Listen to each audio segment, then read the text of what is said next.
Aloha! Welcome to part 3 of Mega Man 5, and I'm still going through Crystal Man stage. And I overestimated that wall thing. I don't know what they're called, but they're shield enemies that you can only hit from one side. But whatever. There's an energy tank on the right, and if you don't get hit like I did, you know, it can be useful to you. We're going to want to take the rush coil at this path so that we can go up and find the M-Tank. The M-Tank is a special little container that will not only restore your health, it will restore every weapon energy of every weapon that you are currently holding. It's in Mega Man 9 as well, and I don't think it's in any other game. I think it's in 5 and 9 only. I never saw it in 6, so... Did you see that? No? Well, look closely, ladies and gents. Right when you drop at this pit, try and hug the wall to the left here, and there's the V! I got the Mega Man V. Booyah. That is a very easily missable letter in the collection, and I must say, it's pretty annoying to miss. Because, you know, you'll see it when you fall, but then it's like, ah, fuck. I'm gonna have to replay the level just to get that. So there it is. That's where it is. You're welcome. Ah, Crystal Man. Now, Crystal Man's deal is he'll actually suspend himself in the air and shoot 4 crystal balls that bounce around the room, and they're pretty hard to dodge.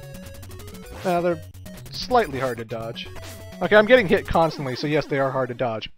The gyro attack, as I said, is a propeller that you shoot, and then you can move it up and down whenever the hell you want. So when you shoot it and he's in midair, shoot it until it's right directly under him, then push up on the control pad and it'll flip up into him.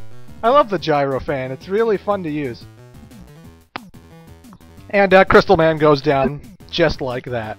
We get the Crystal Eye, which is a crystal marble attack that if we shoot it at a wall, it will shatter into pieces, and the wall and the pieces will bounce all over the room, just like he was bouncing his pieces all over at us. It's rather useful. Anywho, this is Napalm Man. Napalm Man has a wide variety of weapons that are equipped all over his body. A good point? Loyalty. He's very loyal to his master. Bad point? He's a weapon nerd. No, that's not a Glock. That's a 9mm. Durr. He likes negotiations, and he dislikes metal detectors. Because he's a robot, you see. Napalm Man sounds like an awesome guy. Unfortunately, we still have to kill him. And I can never tell the difference between him and Charge Man. I always get those two mixed up. Every time I play. That energy tank, it may look like you can't reach it, but the walls are hidden. All you have to do is go left, jump over the hidden wall in the wall, if that makes sense. It's very easy to get. I hate those damn blue enemies in the helicopters. They are the most annoying assholes in the whole game. Now, I mean, not only does it take quite a few shots to kill them, but they're constantly dipping up and down so that you can never reach them. And my god, they are frustrating to play sometimes. Hey, thanks, Eddie. I love energy tanks. I can't remember if that's the first time we met Eddie, but oh well. Eddie's back like he was in Mega Man 4. And if you haven't watched that playthrough, basically he gives you various items. There's the N! God, this commentary is moving too fast for me. But he gives you various items, and, you know, he's useful. So the end is very easy to get. You'll see it right when you're falling to the pit. Just hold left when you're jumping down, and you can't miss it. And if you do, you suck. These enemies are the equivalent of the giant mech enemies that every Mega Man game seems to have, and they'll bounce, and when they go directly above you, they'll drop right down. They take quite a few hits to kill, but they get really annoying if you're in a tight pinch. There's especially a notorious area in the final castle that's just brutal, but we'll get to that. Watch where you are with the pits here, because those damn drill torpedoes will come out of nowhere and knock your ass out of the sky, and that sucks. I hate enemies like that, don't you? But luckily, we've made it to Napalm Man, who is again weak against Crystal Eye. You can either just shoot the regular ball at him, or try and shoot behind him, and hopefully the little pieces will run into him. It doesn't really matter, though. Both do the same amount of damage. He shoots napalm bombs, and then he jumps at you, and that's pretty much his whole strategy. He's a rather easy boss. Booyah! Only one more left to go, ladies and gents. By defeating Napalm Man, we get the Napalm Bomb. And it's basically a bomb that you can throw, obviously. I'm awesome at this commentary thing now, aren't I? But you chuck it as if it were a grenade. It goes like up and forward and then down, you know? And it's good, but meh, not my cup of tea. Then again, I always use the Mega Buster because I just think that's like the best way to play the game. I don't know, it's just the way I am. And I see people always using abilities they get when they play the game, but me, I just love the Mega Buster so much. It's so useful. It's the way to play, you know? It's where I get my fun out of Mega Man. But I digress. We're now at Stone Man. And his Power Stone can let stones circle around him as a shield and a weapon. Guts Man is his friend! Oh my god, Guts Man has a friend, and his name is Stone Man. Before I continue with the description, shoot the rocks in this corner, and there's your G. This is the only hidden letter in the whole game, and there it is. Once I've gotten all the letters! By getting all the letters, we have unlocked Beat the Bird, a new friend of Mega Man's. And what does Beat do? He attacks enemies for you.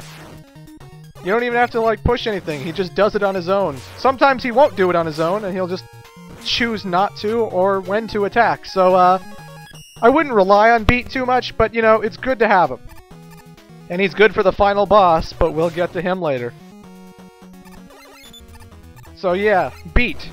A great bird robot that will be in every Mega Man game from now on. He's like a new character, just like Eddie. I don't know why Dr. Light felt the need to invent a robotic bird, but okay then. As long as he attacks people, I'm good. But anyway, back to Stone Man's profile. Guts Man is his friend, that's good to know. A good point. Technology. What? He's made of rock. How is that technology? Okay then. A bad point? He has a rocky persistence. He likes good movies, and he dislikes Scrooge person. I guess that means he dislikes greedy people who don't give people the time off for Christmas. I don't know what to make of that. But oh well, Guts Man has a friend, Stone Man. Very awesome. Even though Guts Man would probably like to throw Stone Man around since Guts Man's whole deal is throwing rocks. But I digress. Stone Man's level is by far the longest level of all the Robot Masters. It takes me 5 minutes, and I'm good at this level. I'm not even, like, slowing down. The place is filled with Met Tools, and these Met Tools are different from your usual Met Tools from every other Mega Man game in that when you shoot them, they split apart into 3 different Met Tools, which you also have to shoot for more energy and weapon energy. So Met Tools are good for farming, I guess, but you just have to keep in mind that when you shoot them, you can't just run by, because, you know, they're going to form into other Met Tools. There's Rush Jet, useful as always, and Eddie, useful sometimes. He's useful most of the time, that's what I mean to say. He's very useful. But yeah, Stone Man stage is rather long. It just goes on, even when it probably should have ended a long time ago. But hey, I'm not complaining. It's not too hard, and it's not so long it's gonna be like, oh god, why? In fact, Stone Man, if it weren't for Charge Man being so damn hard to kill with the stone ability, I would fight Stone Man first, because he is by far the easiest Robot Master. All he seems to do is jump. And even when he jumps and makes that big, like, rumbling effect, you'd think Mega Man would be stuck in place for a little bit, but no, he's not stuck in place at all. He just, like, caves in and then keeps jumping. It's so easy to walk under his jumps that it's ridiculous. So you can either Mega Buster him or, you know, Napalm Bomb him to death. But really, Stone Man is no challenge whatsoever. He is a pushover. Much like Guts Man. Oh well. By defeating him, we get Power Stone, which is by far the most useless ability, and I don't care for it. Well, we're going to be tackling Proto Man in the next part, so I will see you then.